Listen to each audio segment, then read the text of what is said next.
Hi, my name is Jamie Belafonte. I am a BSN student at Indiana State University. Today we will be covering influenza in persons 65 years and older. Learning objectives are, by the end of this presentation, learner will be able to discuss what is influenza, identify different types of influenza viruses, identify signs and symptoms of flu, discuss treatment options, apply strategies to protect yourself from exposure, and demonstrate the ability to find influenza resources. Let's pause for a moment. To complete a brief pretest, you can copy and paste the link below into your web browser in order to get to this pretest. What is influenza? Influenza, which is flu, is a highly contagious respiratory illness that affects the mucous membranes, such as the nose and the mouth and the lungs.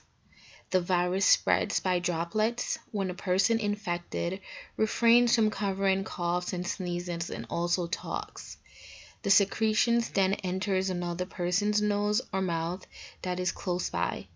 The flu can also be contracted from when a person touches the surface or object that the virus is on and then touches his or her nose or mouth. So for instance, a person may sneeze on a counter or sneeze or coughs in their hands and then open a doorknob. And then another person touches it, they touch the doorknob and then they touch their face, their nose, their eyes, and then the virus is transported within their mucous membranes. Types of flu. There are 4 types of influenza virus. Influenza A, which has more than 130 subtypes. However, only 2 types of subtypes that usually affect people, which are H1N1, which I'm sure everyone has heard about, and H3N2. These subtypes are the usual culprits for the seasonal flu in the winter months in the US and also have caused the flu pandemic across the world. These viruses change antigenically and genetically, thus causing a continuance of circulation within the environment, meaning every year they change their biological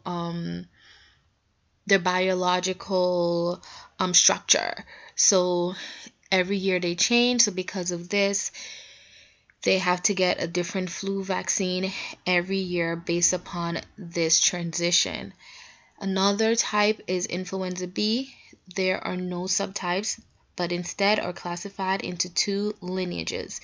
This type of influenza affects humans similarly to type A. It changes more slowly as compared to type A, and also one lineage type circulates more than the other year-round. Influenza C influences both humans and pigs, and it presents milder symptoms than type A or B. Symptoms are commonly cold-like symptoms, such as fever, dry cough, nasal discharge, headache, muscle pain, and achiness. Influenza D is known to mainly affect cows, but can also be seen in sheep and pigs.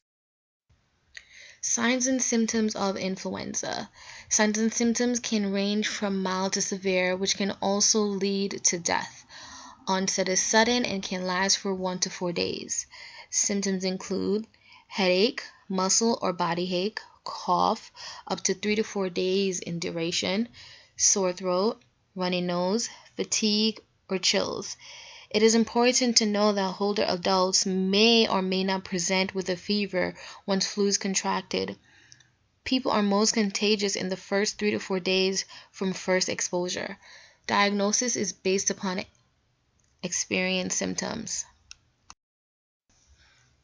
Persons ages 65 and older are at increased risk of developing complications from the flu as compared to younger adults, such as pneumonia, ear infections, sinus infections, and worsening of diabetes, asthma, and congestive heart failure. It is estimated that deaths occur from the seasonal flu between 70 to 80% in this age group. Hospitalizations happen in 50 to 70% relating to flu-like complications. Adults 65 years and older experience influenza more severe relating to a compromised or decreased immune system. Treatment options are antibiotics, which are not prescribed for influenza. Antibiotics are not prescribed for influenza. Antibiotics are organisms that is not a virus. They do not cover a virus. They cover bacteria. Antiviral drugs are used to fight against influenza and can shorten symptoms. Various methods include pills, liquids, injectables, and inhaled powders. Drugs include Tamiflu, which is a pill or liquid. Relenza is an inhaled powder for persons with asthma or COPD. Rapivab, which is an IV infusion, and Zofluza, which is a single-dose pill. Other treatment options include drinking plenty of fluids, proper nutrition, getting adequate rest, and take analgesics, meaning you're going to take painkillers that will help your headache. Preventative strategies. The most important preventative action for influenza is receiving the flu vaccine, which decreases the risk of complications, becoming ill, and hospitalizations. We cannot stress enough flu vaccines. Also, avoid contact with people who are ill, covering coughs and sneezes. Frequent hand washing with soap and water for at least 20 seconds. You can say the ABC song twice. This will allow you enough time in order to wash your hands. Wear a mask if sick. Disinfecting clean surfaces and objects frequently touched in the home. Spray everywhere with Lysol or clean it with Lysol wipes. Stay home if you're sick. Do not go to work or go to school. Stay home.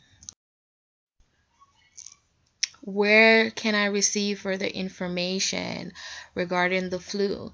The CDC.gov is a very reliable source. MedlinePlus.gov or your PCP or any other credible websites, or you can even visit the health department website or even your local health department also can help you with this information. That's it for a presentation. Please take a moment to test what you have learned.